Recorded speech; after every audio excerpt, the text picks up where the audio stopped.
చక్కని సీతకి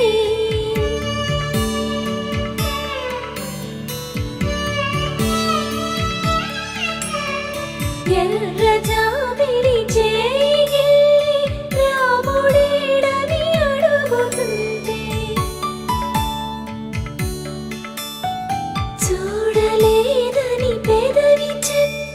చెప్పలేమని కనులు చెప్పే నల్ల పూసై